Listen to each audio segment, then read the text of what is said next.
Hello everybody. Thought that we'd read you this story today. It's called The Smartest Giant in Town. So I hope you have some of your singing voices ready because we might need a little bit of singing in this story. Okay. You ready, Miss Haley? Yeah. George was a giant, the scruffiest giant in town. He always wore the same pair of old brown sandals and the same old patched up gown. "I wish I wasn't the scruffiest giant in town," he said sadly. There he is there.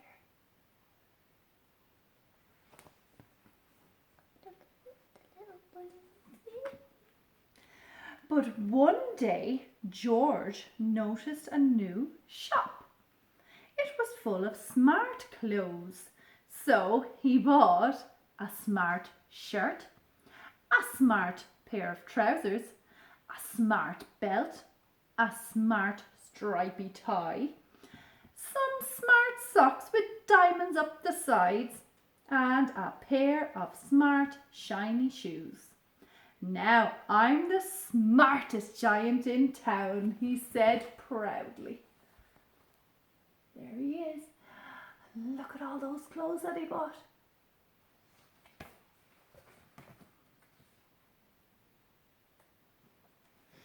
George left his old clothes behind in the shop. He was about to go home when he heard a sound. On the pavement stood a giraffe who was sniffing sadly. "What's the matter?" asked George.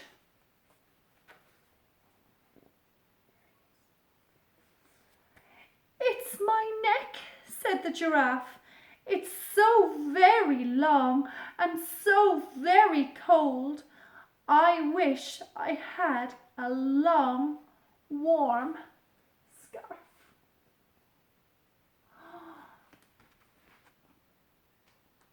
Poor little thing. "Cheer up," said George, and he took off his stripy tie.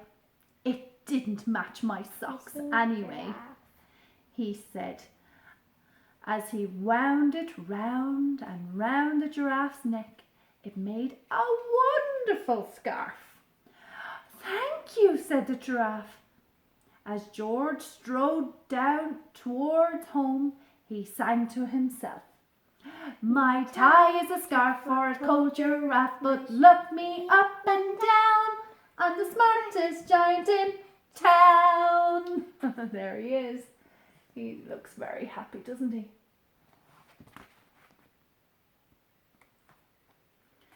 George came to a river.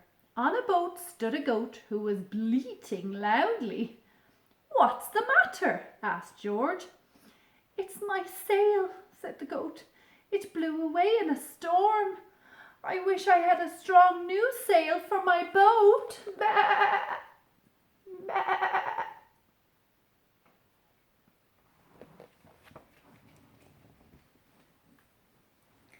"Cheer up," said George, and he took off his new white shirt. "It kept coming untucked anyway," he said, as he tied it to the mast of the goat's boat. "It made a magnificent sail." "Thank you," said Goat. George strode on, singing to himself, "My tie's a scarf for a cold giraffe, my shirt's on a boat as a sail for a goat, but look me up and down, I'm the smartest giant in town." There he goes.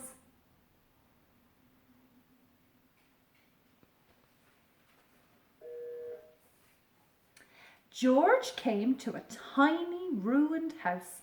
Beside the house stood a white mouse with lots of baby mice. They were all squeaking. "What's the matter?" asked George. "It's our house," squeaked the mother mouse. "It burnt down and now we have nowhere to live.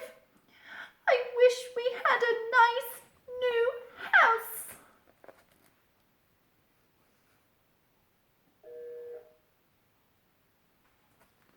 "Oh dear, what's going to happen now?" Cheer up, said George, and he took off one of his shiny shoes. It was giving me blisters anyway, he said, as the mouse and her babies scrambled inside. The shoe made a perfect home for them. Thank you, they squeaked. George had to hop along the road now, but he didn't mind. As he hopped, he sang to himself. My tie's a scarf for a cold giraffe, my shirt's on a boat, but sail for a goat. My shoe is a house for a little white mouse, but look me up and down, I'm the smartest giant in town. There he goes, hopping up the road.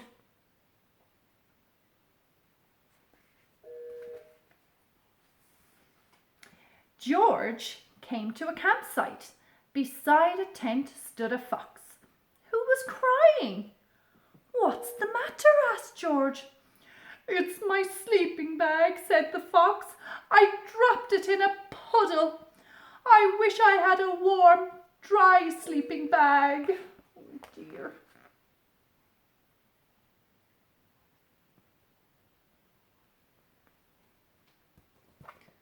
What's going to happen now? Cheer up, said George, and he took off one of his socks with diamonds up the sides.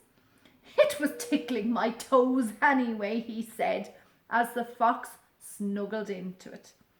It made a very fine sleeping bag. Thank you, said Mr. Fox. George hopped on, singing to himself. My tie is a scarf for a cold giraffe, my shirt's on a boat as a sail for a goat, my shoe is a house for a little white mouse, one of my socks is a bed for a fox, but look me up and down, I'm the smartest giant in town. There he goes. And there's the fox looking very happy with himself. He's very kind, George is. George came to a big squelchy bog. Beside the bog stood a dog who was howling. What's the matter? asked George. It's this bog, said the dog. I need to get across, but I keep getting stuck in the mud. I wish there was a safe, dry path. Oh dear. He's stuck in the mud. Poor little doggy. Yeah. Cheer up, said George, and he took off his smart new belt. It was squashing my tummy anyway, he said, as he laid it down over the bog. It made an excellent path. Thank you, said the dog. The wind started to blow, but George didn't mind. He hopped on, singing to himself. My tie is a scarf for a cold giraffe, my shirt's on a boat as a sail for a goat, my shoe is a house for a little white mouse, one of my socks is a bed for a fox, my belt helped a dog who was crossing a bog. But, oh, quick, have a look at those pictures. Oh, but my trousers are falling down. Oh no, oh dear. I'm the coldest giant in town. Oh dear, he looks a bit chilly now. Suddenly George felt sad and shivery and not all that smart. He stood on one foot and thought, I'll have to go back to the shop and buy some more clothes, he decided. He turned round and hopped all the way back to the shop. Oh dear, poor George.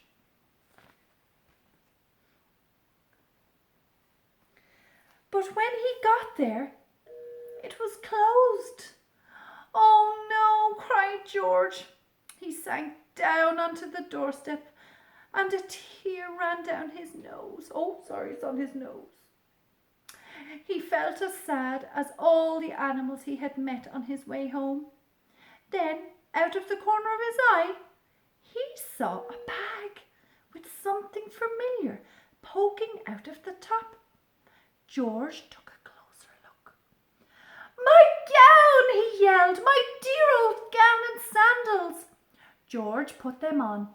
They felt wonderfully comfortable. "I'm the coziest giant in town," he cried, and he danced back home along the road. There, he's got everything. He's delighted.